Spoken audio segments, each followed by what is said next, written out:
Dames en heren, goedemiddag.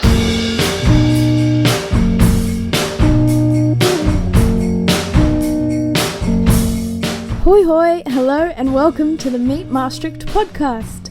I'm Katrina and together with our resident local Lucy, we will be exploring some of the amazing stories that make Maastricht so special. So sit back, relax and join us as we learn about our favourite Dutch city.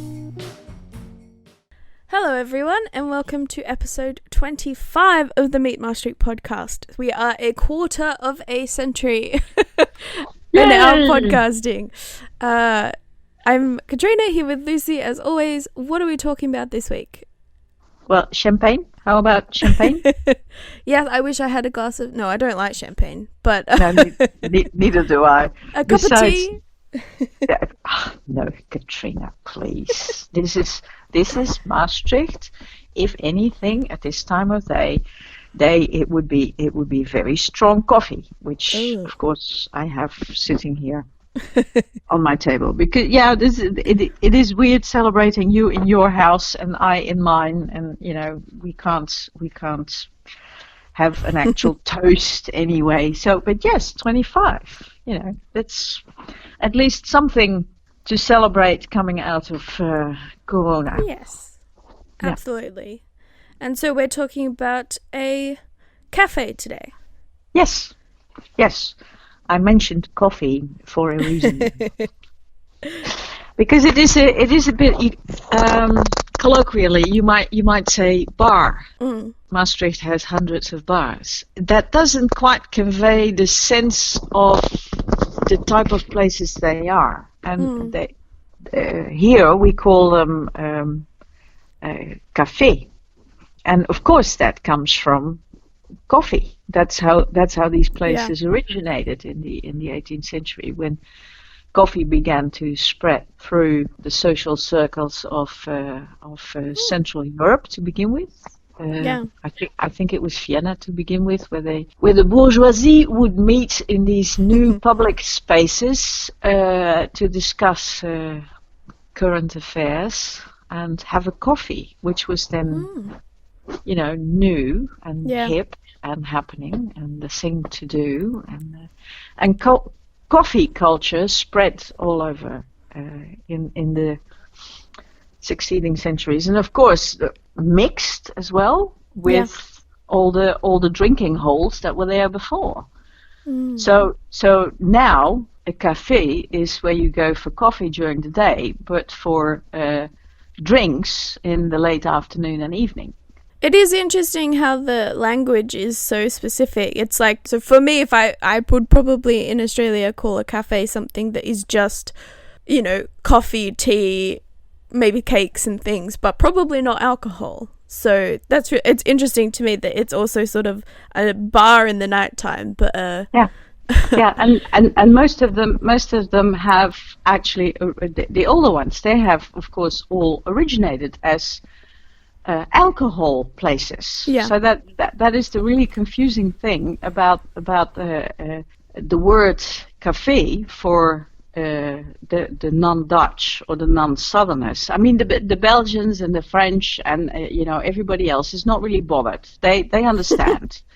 But the non-Europeans are nonplussed by this. So, but we feel uncomfortable calling these places bars because it's we do not have very positive or civilized associations with the word bar. Yeah.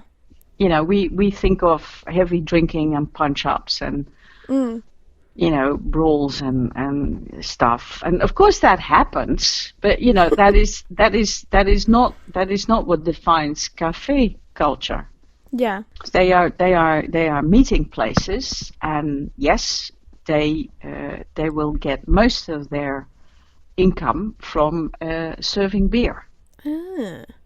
So the one that we're talking about today, did it start as a bar? No, it is. This is cute.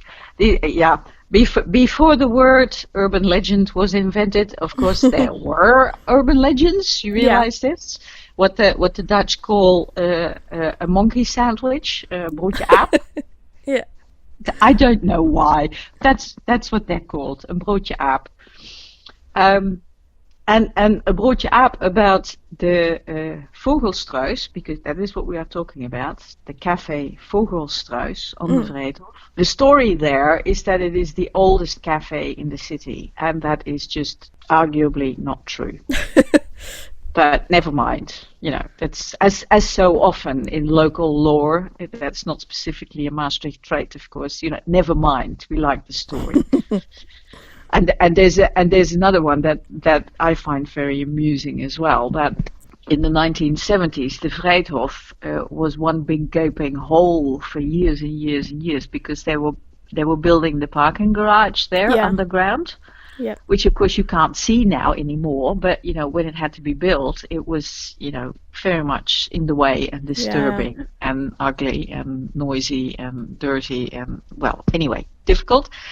So when that was finally over, the then mayor said, we are so happy that Maastricht has got its living room back, the huiskamer. The main room in the house where you meet each other, where you congregate, where you don't have to make appointments or keep a schedule, because you will look into, you will find familiar faces there and a happy atmosphere. Just come to the Vrijthof. Yeah, that's it's the heart of the city, the huiskamer. Yeah. The mayor was talking about the square, about the open space, and of course all the amenities around it. And to commemorate that, because we all thought it was terrifically put, it was put on a wooden shield, the Huiskamer van Maastricht.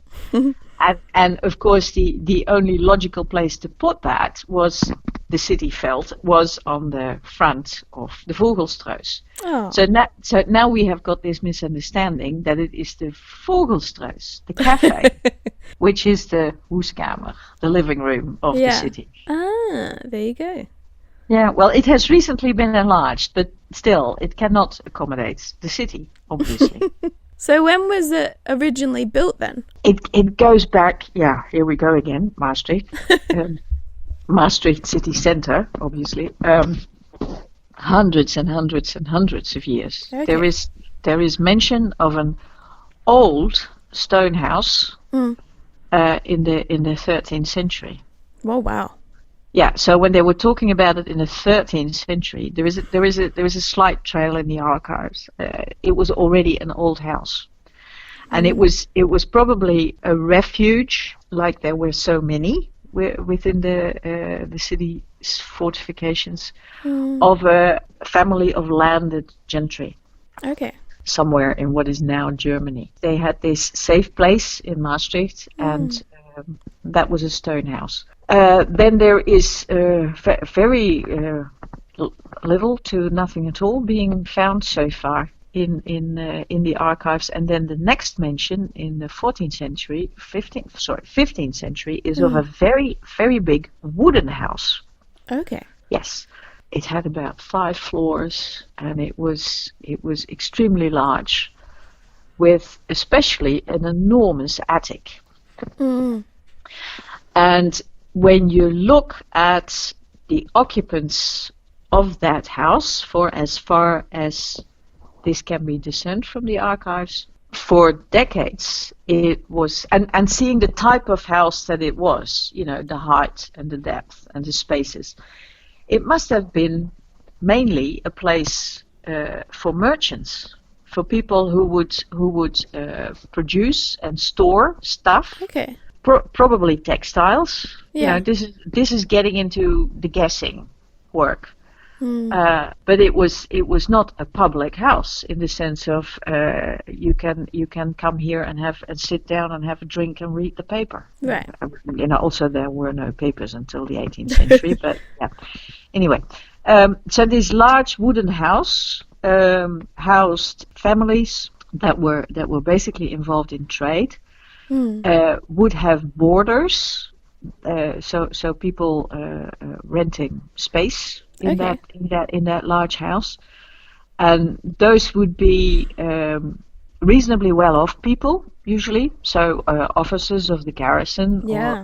or people who'd had some type of schooling, like apothecaries or something like that. Well, I mean, it's primary real estate in the city, and I imagine that it has been for a long time, because the Vretov's been there for quite a long time, right? So if you don't have cross the road neighbours and sort of more space, I imagine that's, not the poor houses. Well, it did come down in the social strata in the 19th century, when Maastricht in its entirety was for large groups of the population were impoverished by the industrialization, and room was increasingly scarce and expensive in the city. So then the house was parceled up into smaller segments, so more people could live there, and you could see from their occupations that they were not from the same strata in society. But this is when the wooden house had already been replaced by a stone one. Okay.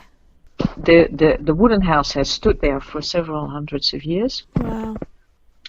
And then the stone one that we see pretty much unchanged now is from the 18th century. And then in the style that is characteristic for the period, and that you see all over Maastricht. The main structure is brick. The windows and the doors are framed in the hard stone, the grey hard stone. There will be some bands on the corners that are made of marl. Okay. It is a very simple house in that style, and it has practically for its entire existence it has been painted white from top to bottom. Ah, okay. Because that was the 18th century fashion. Yeah. We like to have those hard stone frames visible, not covered up by white paint. But in the 18th century, they didn't think so. They just painted everything white. And of course, a more contemporary approach is to have the building materials not covered in paint. But that's not so much the historical idea. Yeah, well, I guess it probably protects it as well. Yeah, possibly. Although, hard stone doesn't need protecting. True. Hence the name. It's very durable stuff. I want to clear up something. For those of you, our listeners, who will now take advantage of the sunny days of October and go to the Vreethof and look at the Vogelstruys. It is once again, as with the Mommers, you have to stand with your back to the churches, and then you face this double row of trees and this jungle of great big parasols with outdoor heating, and but above that you can see the fronts of the houses. Yes. Which basically all of them house café restaurants. The Mommers in the middle with the jester hat on top, and then on the corner of that row of houses and the Platielstraat is where the Vogelstruys is. And I am pretty much sure most of you know it because of the large name stone over the central entrance door portraying a struisvogel or ostrich. So the Dutch word is struisvogel, and for some reason the name of the house is Vogelstruys. So yeah, no idea. But anyway, in that front is also a black dot with the number 1673 under it. Okay. And the story here, another monkey sandwich, is that this is a cannonball. This is probably true. No, this is true, that it is a cannonball. And that it was lodged there during the siege of Louis XIV. 1673, and heavy shelling going on from French cannons, as so often has happened. Friendly neighbors, not really. But this cannot be possible when, as we just discussed, this house in its 18th century shape was only built in the 18th century. Yeah, so, yeah, exactly. Something's not quite right. Something doesn't add up. So the solution is, of course, either the cannonball was found in the wooden house when it was being taken down. So then it might be from the siege of 1673. And otherwise, if it was shot from a cannon in the 18th century, then the number on the Vogelstruys is just wrong. That's the other possibility. But we don't really know. No. I can't imagine anyone cares too much either. No, not at all. Appreciate the cannonball for the enigma that it is. Yes, exactly. Nobody knows. But of course you have to know that it is there. That is the thing, of course. Oh, yes. You have to know about the cannonball. Anyway, it did become a cafe at some point, of course. Towards the end of the 19th century. But also a thing to note here is that for decades and centuries it was absolutely not uncommon for loads of people all around to distribute drinks apart from their main occupation. Oh, okay. So in that sense it is possible there was some type of drinks distribution going on from this particular house, as there was from so many other houses. But that can't be equated with a cafe as we understand it today. But anyway, once it did become a cafe, it very quickly became an absolutely legendary cafe. And I think that the best way to show our listeners is the heartfelt recommendation to just go there and do not sit on the terrace, which of course is as large scale and uniform and unanimous as it is all over everywhere. Go inside. It is part of a phenomenon that the Dutch call, so not just the Southerners, but the Dutch generally call a bruin café, a brown cafe. Okay. Because and brown, I suppose, because that's the predominant color, and that is because of the floor, the furniture, the paneling, but probably also, and this is not all that long ago, because of everything having been covered in nicotine from cigar and pipe smoking. I thought you were going to say because the coffee's brown. No, smoke. Oh, okay. Smoke, and especially younger generations will not be aware of this at all. All the public places, not so very long ago, used to be filled with smoke, and especially a cafe in the evening, you could cut the smoke with a knife. Yeah. And it's and you'd come home, and I've been a smoker for decades, and I hated having to endure that. You'd come home and your clothes would just stink, and and you'd have to take a shower and put everything in the washer, get the stuff. So I'm very pleased that's no longer the case. But yes. To get an actual picture of what these places were like, you can't skip the smoke. But go and sit in the smoke-free Vogelstruys. Yes.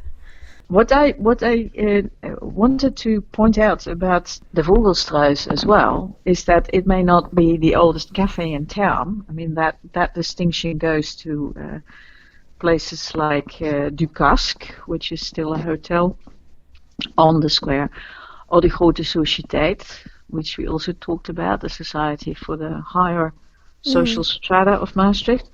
It does have the distinction that is comparable to Momus in the 19th century, of being the great instigator of parties in the 20th. Okay. And this was never the aim. They sort of haphazardly landed themselves in it. But I think it is something that is also very characteristic of Maastricht. How a group of people can just come together and sort of be surprised themselves by the whopping success that just sort of explodes out of their hands. And it's called the Preuvenement. Mm-hmm. That is a made up word put together from the word preuve, which is a dialect for tasting. So it's a verb. Okay. Yeah. And evenement, which would be event in English. Okay. So it is a tasting party. Ah, okay. Yeah. And this happened because when was this? Somewhere towards the end of the 20th century. The new owners of the Vogelstruys decided to celebrate the fact that they had been the owners of the Vogelstruys for 25 years, and they wanted to have a party to mark the occasion. Mm-hmm. And they thought it would be a nice idea to. The year was 1980. Mm-hmm. There was a 25-year celebration, but the main thing was the fact that they had determined that the building had been a stone building for 250 years. Ah, wow. That was the main reason to have a large public party. Mm-hmm. And they decided to have a great public meal on the Vrijthof. Nice. And it was such a roaring success that they were just mortified by the fact that they sold out the meal of local specialties in no time flat, and that they could have sold it out 10 times over. Because all around these long tables on the Vrijthof, there was a crowd of onlookers, several rows deep, and they thought, oh gosh, we have to do this differently, because apparently there's an enormous demand for this sort of thing, and this is true, and it shows up in many different ways. Consistently over the decades, announce a party on the Vrijthof, and you will get a stampede. It is, no problem at all. And of course, now it is a problem with Corona. So we'll see how this bears up through the ravages of a pandemic. But anyway, this was the beginning of het Preuvenement, 1980, and the next year they had rethought the formula and sort of organized the entire Vrijthof to provide snacks and drinks in temporary stands of restaurants and breweries. Oh, nice. Yeah, and the first few years that was nice. It was very laid back and very. It had a very happy, light temper. And you could wander around and meet your acquaintances and have little snacks at top restaurants who would have a stand there, but also at good French fry places that would have a stand there, and the breweries for making sure that the beer was good and cold and everything. And every year again, the Preuvenement would have its own currency. And now those coins and the paper currency, they have become collector's items, because they were designed every year by artists. They still are, but now there is no currency anymore, but a chipped card. So okay. So how did that work though? Did you sort of exchange some money for some tokens or something? Yeah, you have to. Yeah, you buy the tokens. Like an arcade where you Yeah. where you buy the. Okay. How interesting. Yeah, but then they were gorgeous. Yeah. Where it was to offer uniform prices, and it was to avoid the problem of having to have a cash register at every stand. Yeah. So Yeah. the stand holders would just put up a sign saying you can have soup for 1 lop, and you can have satay for 2 loppen, and that would just be easy. Yeah. No, that makes sense. Yeah, but of course, in the course of the years, the cost of 1 lop has trebled. Yeah. I can imagine that getting quite busy as well. Packed. And Absolutely very popular. packed. Popularity can be a curse sometimes. Yeah. Well, it's a combination of good food and drinks served properly. Whether it's beer or champagne. They were there for several years now. There has always been a champagne bar as well. And the representatives from the vineyards around here. Oh, So nice. there's wine as well. So it's it's not a beer guzzling thing. That's a very far cry from the Oktoberfest. But and the third element would be music. So light entertainment. And this is where Johann Strauss Orchestra of Rieu got its start. Of course, André Rieu had been playing with different groups of musicians, different types of classical music. But the thing that launched the Johann Strauss Orchestra was, of course, the type of audience that he would find on the Vrijthof. Yeah. So that was a deciding influence in how that came to be.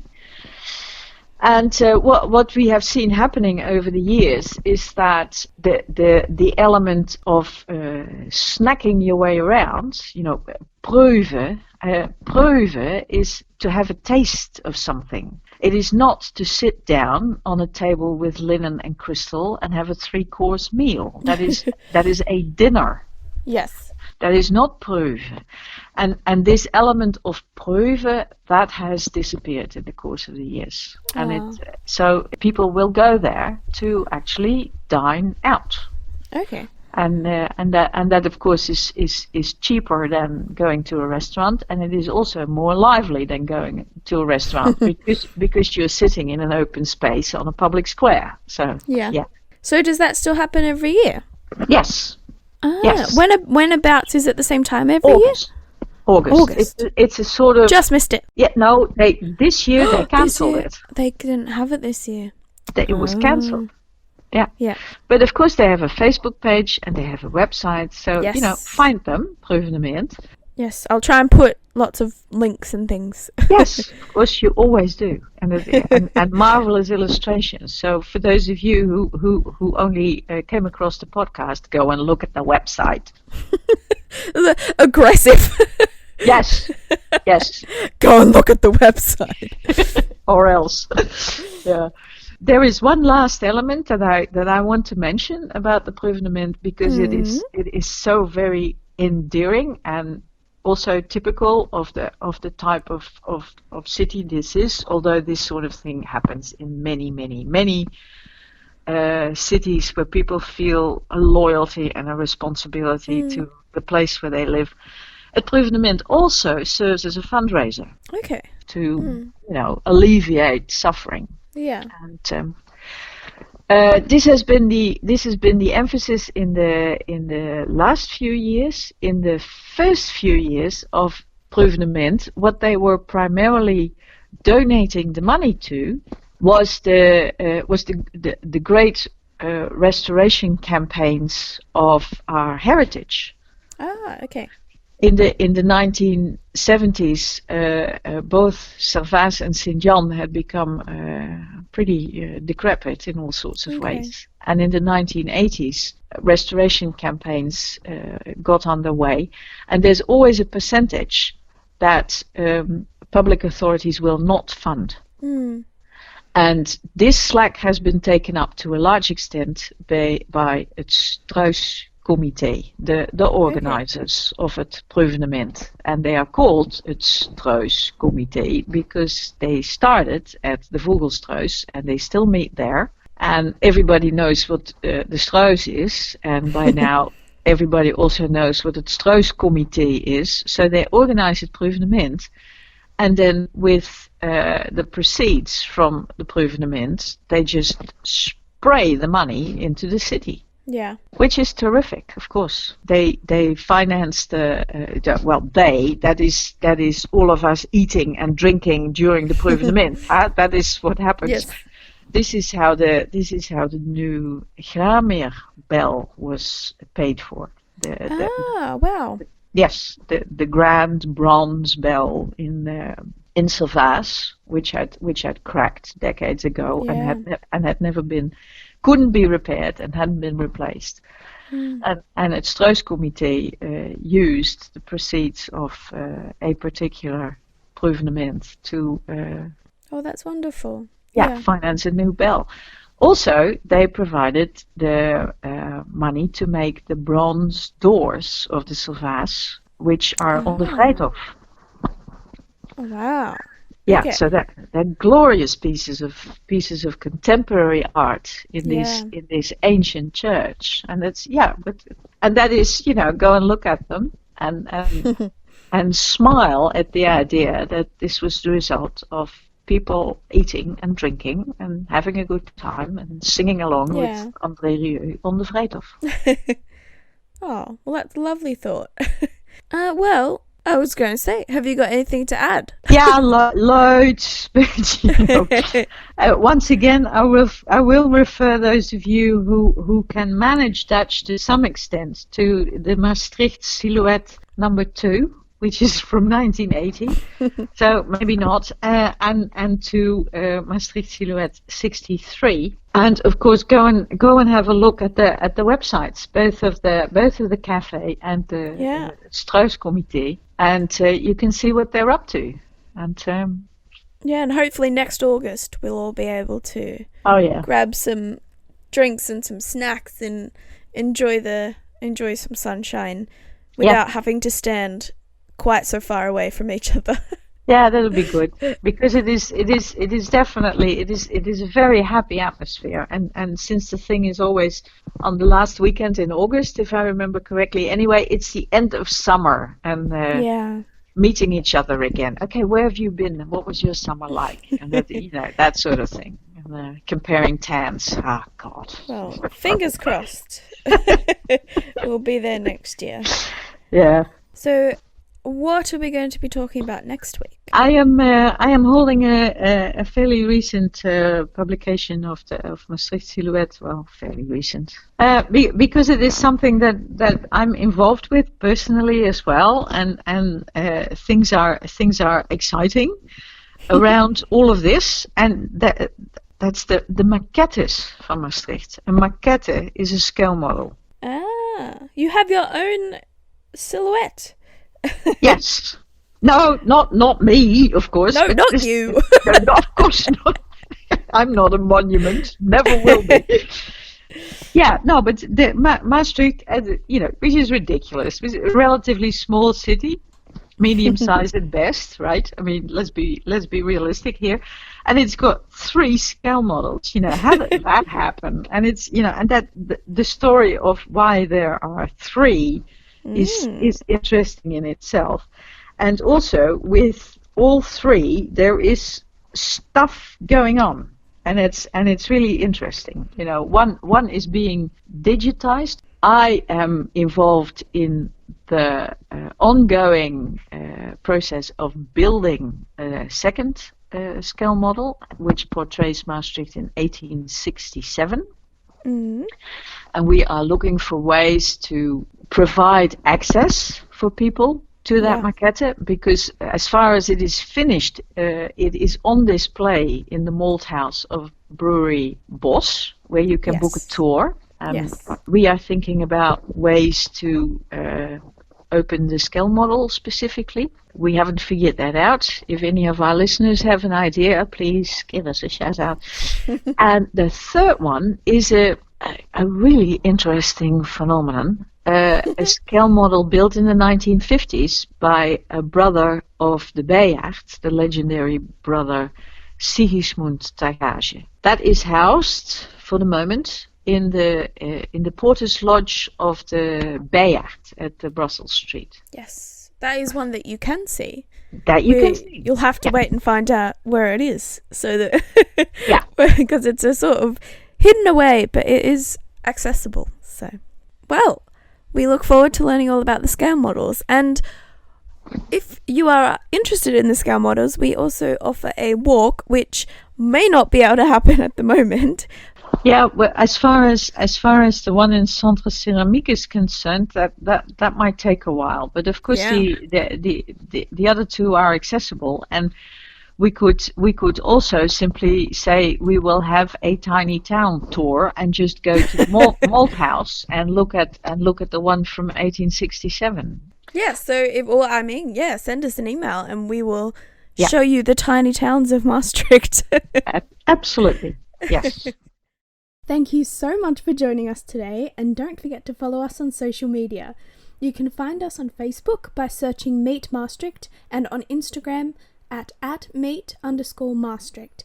If you would like to learn more about us, you can also visit our website at meetmaastricht.eu, where you can buy tickets and subscribe to our monthly newsletter so you're always up to date. Thanks again, and tune in next time to learn more about our beautiful city.